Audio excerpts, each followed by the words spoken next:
Pencarian korban longsor tambang galian C di kawasan Gunung Kuda, Kabupaten Cirebon, Jawa Barat yang menyebabkan 19 orang tewas dan 6 orang hilang masih terus dilakukan. Kepolisian daerah Jawa Barat telah memeriksa 6 orang terkait longsor tambang tersebut. Di antaranya adalah pemegang izin tambang dan manajer operasional. Menurut polisi, ada dugaan kelalaian mekanisme penambangan yang diduga salah, sehingga mengesampingkan keselamatan pekerja. Saya sebagai penegak hukum akan melakukan penegakan hukum. Dari kemarin sudah beberapa saksi, itu kita ambil keterangannya semuanya. Kita ingin mengetahui penyebab daripada peristiwa ini. Apakah ini ada unsur kelalaian dan sebagainya. Karena yang dapat kita dapat informasi bahwa cara atau mekanisme penambangannya ini yang diduga salah, mengesampingkan keselamatan pekerja. Ini yang kita dalami. Dari kesaksian salah satu korban selamat, longsor di kawasan Gunung Kuda berlangsung cepat. Longsor yang membawa material bebatuan menimpa para pekerja tambang. Korban bisa selamat karena terlindung bebatuan besar yang berada di sampingnya. Ya paling berapa, nggak sampai 10 detik lah. Orang cepat banget langsung set. Udah gitu aja. Ini limbah tuh udah masuk semua, kaca nih udah mepet saya. Sampai saya ngelepasin kaki aja susah. Udah kena langsung buka pintu, langsung loncat lari. Semua yang kena korban bisa dibantu ya Pak? Bantu. Terutama lapangan pencariannya ya Pak? Lapangan kerja yang baru ya Pak? Karena kan ini ditutup sama KDM. Terkait peristiwa ini, Pemprov Jawa Barat secara resmi menghentikan operasional dan mencabut resmi izin tambang di area Gunung Kuda. Sampai Minggu sore terhitung 19 korban ditemukan meninggal dunia dan 6 orang masih dalam pencarian. Fadlianto Sugiono, Kompas TV, Cirebon, Jawa Barat.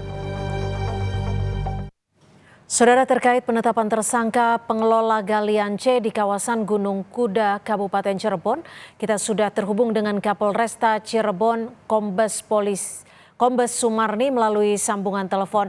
Selamat petang, Kombes Sumarni, bisa dijelaskan hingga saat ini apakah sudah diketahui pasti kelalaian apa yang dilakukan oleh kedua tersangka? Ya, selamat sore Mbak. Selamat sore, Ibu. Selamat sore, barusan kami juga tadi melakukan preskon terkait dengan penegakan hukum yang kita lakukan dari peristiwa longsornya area pertambangan Koperasi Al-Azhariyah ini. Jadi kita sudah tetapkan tersangka 2 orang ya, atas nama inisial AK yang merupakan ketua koperasi dari Al-Azhariyah, kemudian satu lagi inisial AR yang merupakan KTT ya, atau kepala teknik tambangnya. Kemudian terkait dengan kelalaiannya bahwa pada bulan Maret itu 19 Maret 2025 sudah ada surat larangan terkait dengan pelaksanaan kegiatan usaha pertambangan tanpa persetujuan RKAP yang ditujukan kepada seluruh pemegang IUP dan termasuk untuk Koperasi Al-Azhariyah ini sudah disurati oleh Dinas SDM Provinsi Jawa Barat tanggal 19 Maret 2025 agar menghentikan kegiatan usaha pertambangannya. Nah, karena pada bulan Februari itu kami mempolis lain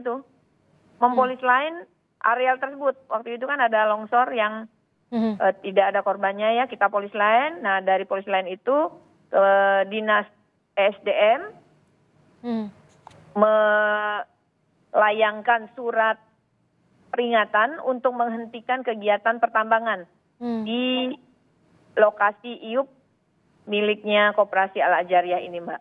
Oke, setelah adanya surat peringatan tersebut, ini dalam artian pengelola tetap melakukan kegiatan pertambangan, seperti itu ya, Nah, Bu Kombes? betul. Mereka tetap melakukan kegiatan pertambangan sehingga ya intinya terjadi.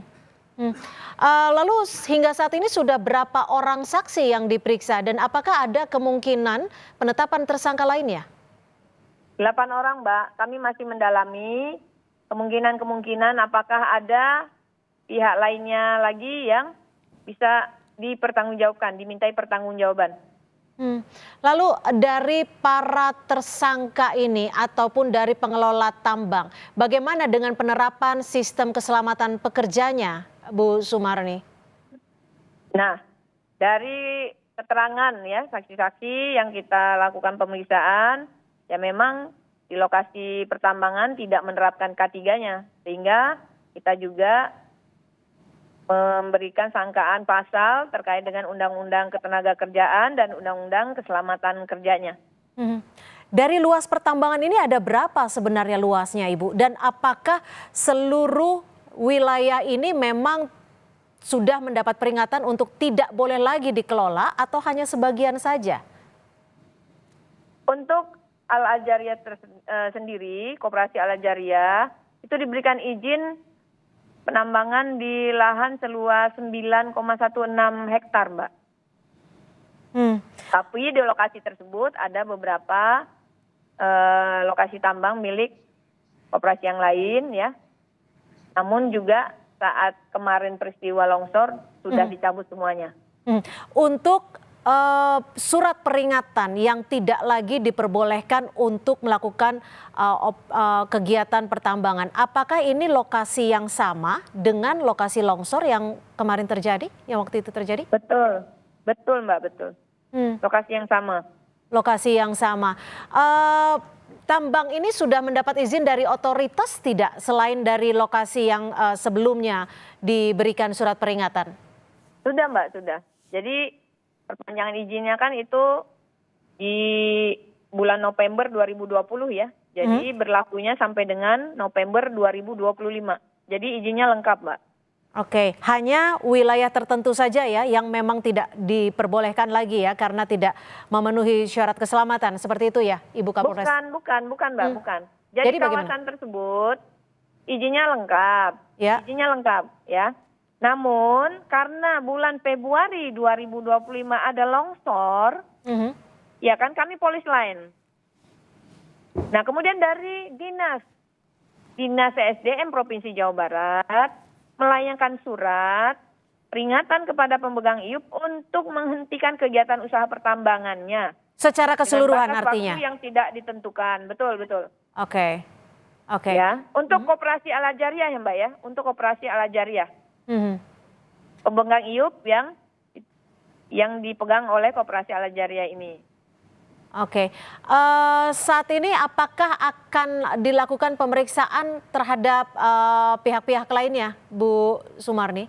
Ya pasti akan kita lakukan pemeriksaan terhadap pihak-pihak terkait ya. Semuanya akan kita lakukan pemeriksaan. Untuk pasal yang disangkakan kepada tersangka dan ancaman hukumannya, Bu Kapolresta? Pasal yang disangkakan, yang bagaimana tadi kami sebutkan juga di press conference, ya pasal 98, ayat 1, ayat 2, Undang-Undang 32 tahun 2009 tentang perlindungan dan pengelolaan lingkungan hidup, itu ancaman pidana penjaranya paling singkat 5 tahun, paling lama 15 tahun, denda paling sedikit 5 miliar dan paling banyak 15 miliar. Kemudian ada juga sangkaan pasal 35 dan pasal 186 Undang-Undang Nomor 13 Tahun 2003 tentang Ketenagakerjaan dengan ancaman pidananya paling singkat 1 bulan, kemudian paling lama 4 tahun, kemudian ada juga diterapkan dan atau ya kita terapkan pasal 3 junto pasal 14 Undang-Undang 15 tahun 70. Baik. Undang-Undang pasal 3 junto pasal 14 dan pasal 15 Undang-Undang Nomor 1 tahun 70 tentang keselamatan kerja. Ya, baik.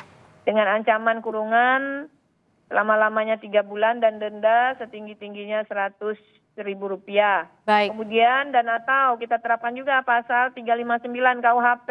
Ya, baik. Ya, dengan ancaman penjara 5 tahun, Mbak. Baik. Terima kasih Kombes Sumarni, Kapolresta Cirebon, sudah Sama-sama. berbagi informasi di Kompas Petang. Terima kasih Bu Sumarni.